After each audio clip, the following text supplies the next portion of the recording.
আজকের এই অনুষ্ঠানে উপস্থিত সভাপতি ঋত্বিকবৃন্দ, যাজক, অধৈর্য এবং বিভিন্ন এলাকা থেকে দাদা ও মায়েরা, আমার রানন্দিত জয়গুরু।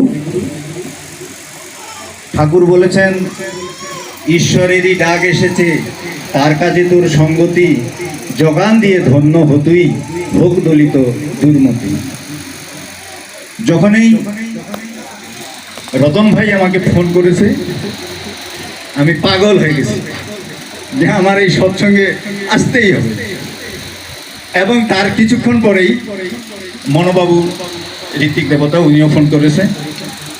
তো সবচেয়ে যে বিষয়টা, আমরা আসলে ঠাকুরকে ধরে কি আনন্দ, আর এখানে যে উদ্দেশ্যে, ওই উদ্দেশ্যটা নিয়ে তো কথা হচ্ছে।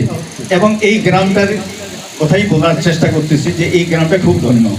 ধন্য এই জন্য, এই সেশনে আমাদের তপু চান্স পেয়েছে, দুই জায়গায় আছে। এক জায়গায় অপেক্ষামান, আর এক জায়গায় সে যে কোনো সময় ভর্তি হতে পারবে। আর এখানে একটু আমি বলে রাখি যে আমার এই কাকা শ্বশুর আছে, মহেশ কাকা আছে, ওনার মেয়ে, মানে ও জাহাঙ্গীরনগরে, ও নাট্যকলাতে ও চান্স পেয়েছে। তো আমার ভাগ্য হয়েছে ওই দিন গোবিন্দজি মন্দিরে এই ধরনেরই অনুষ্ঠান, ওনারাও সেখানে ওই আয়োজনটা করেছে। তো আমি ওইখানে উপস্থিত ছিলাম। তো থাকার পরে আমি সেখানে ওই অংশটাতে, মানে আমি উপস্থিত থেকে আমি ধন্য মনে করি। আর আজকের এই অনুষ্ঠানে এটা তো বলে শেষ করা যাবে না। তো এখানে আমার ওই দাদা বলছে কিছুক্ষণ আগে যে উষায় নিশায় মন্ত্র সাধন, চলাফেরায় জপ, যথাসময় ইষ্ট নির্দেশ, মূর্ত করাইতো। এত সিম্পল। আমরা দাপর যুগে কেন ফিরে যাব? এখন তো কলিযুগ। দাপর যুগে কি বললো? সাধুদের রক্ষা করবে, দুষ্কৃতীদের মেরে মেরে ফেলবে, ধ্বংস করবে এবং ধর্ম সংস্থাপন হবে। আর কলিযুগে কি বললো ঠাকুর?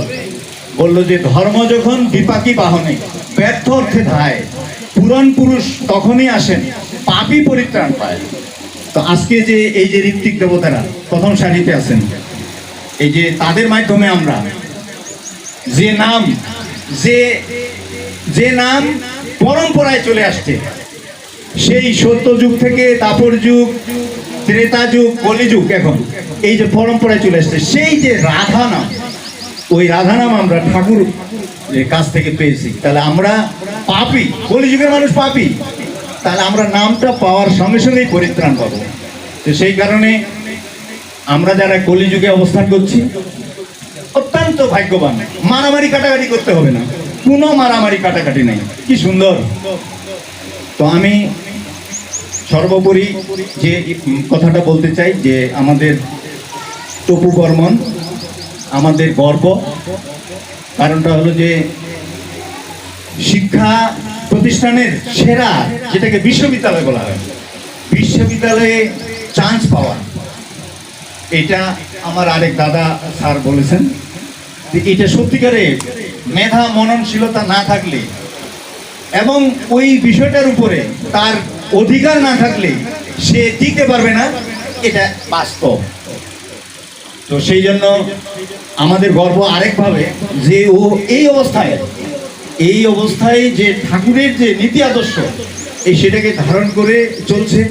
ভবিষ্যতে আমি আশা করব যে সে তার বক্তব্যে বলেছে যে তপবন বিশ্ববিদ্যালয় বা প্রত্যেকটা জেলায় বিশ্ববিদ্যালয়, আমাদের যে হিমায়তপুর আশ্রম আছে সেখানে বিশ্ববিদ্যালয় ঠাকুর চেয়েছেন, অবশ্যই হবে। আজকে তপুর মতো যারা আছে, আজকের যে জেনারেশন, এদের যে মানে উত্তরাধিকার আসবে যে সে যেহেতু ওই মেধা মনন এবং ওই নামের মধ্য দিয়ে সে যখন আরো প্রজন্ম তৈরি হবে, প্রজন্মের পর প্রজন্ম, তখন কিন্তু বাস্তবিক আর বলতে হবে না যে তপবন বিশ্ববিদ্যালয় বা অন্য বিশ্ববিদ্যালয়, শাণ্ডিল্য বিশ্ববিদ্যালয়, এগুলো হয়েই যাবে।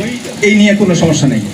হয়তো আমরা এই জায়গাটা থেকে ভুল করেছি, অনেক পরে হয়তো দীক্ষা গ্রহণ করেছি, তার জন্য হয়তো ঠাকুরকে, এই নামকে সঞ্চালন করতে, যজন যাজন ইষ্টভিত্তি করতে অনেক ভুল, অনেক মানে ঠিকমতো ইষ্টবিধি করা হচ্ছে না, ঠিকমতো পাবনায় পাঠানো হচ্ছে না, এই যে ব্যাপারগুলো আছে সেইগুলোর কারণে হয়তো দেখা যাচ্ছে যে আমরা অনেকটা ইয়ার মধ্যে আছি।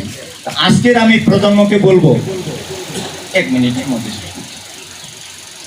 দেখেন যে আমার এক নাতি, ওরা অনেক বড় লোক, তো তাকে একটা স্কুলে দিছে একাদশ শ্রেণীতে। তো এই 1 বছরে সে ওইখানে কিন্তু লেখাপড়া করছে। সে এসে তার বাবাকে বলতেছে যে আমি ওখানে থাকতে পারবো না, দম বন্ধ হয়ে যাচ্ছে। বললে কি ব্যাপার, দম বন্ধ হয়ে যাচ্ছে কেন? বলছে ওইখানে আমি থাকতে পারবো না, ওইখানে জেলখানা। তার মানেটা কি? তার মানে হলো ওই যে স্মার্টফোন, ওইটা ব্যবহার করতে পারতেছে না। গার্জিয়ান নির্দিষ্ট দিনে সপ্তাহে একবার হয়তো কথা বলে দিবে। এই যে ব্যাপারটা, সে যে খোলামেলা হতে পারছে না, এই যে ফোনটা ব্যবহার করতে পারছে না, তার জন্য যে অবস্থাটা, তাহলে এই বিষয়টা কিরকম হলো? বিষয়টা হলো যে যদি ওই গোড়া থেকে বিষয়টা ওইভাবে আসতো, ওইভাবে ঠাকুরের আশ্রয়ে থেকে যদি প্রজনন ঘটানো যেত, তাহলে ওই যে ভাবগুলো আছে, ওই ভাবগুলোর মধ্য দিয়ে যদি সন্তানটা আসতো, তাহলে ও কিন্তু বলতো যে বাবা এইখানে আমার খুব ভালো লাগতেছে, বাস্তব। তো কাজেই আজকের এই প্রজন্মকে ঠিক রাখতে গেলে আপনাদের সেই রকম মেধা মনন নিয়ে ভবিষ্যতের প্রজন্ম ওইভাবে তৈরি করতে হবে। এই আশাবাদ ব্যক্ত করে আমি সবাইকে সুস্বাস্থ্য কামনা করছি এবং নববর্ষের শুভকামনা জানাচ্ছি। আমরা যাতে ঠাকুরের কৃপায় সবাই ভালো থাকি, মঙ্গলে থাকি, এই কামনা করে আমার এই সংক্ষিপ্ত আলোচনা এখানে শেষ করছি এবং সবাইকে আবারও জয়গুরু জানিয়ে আমার আলোচনা এখানে শেষ করছি। জয় গুরু।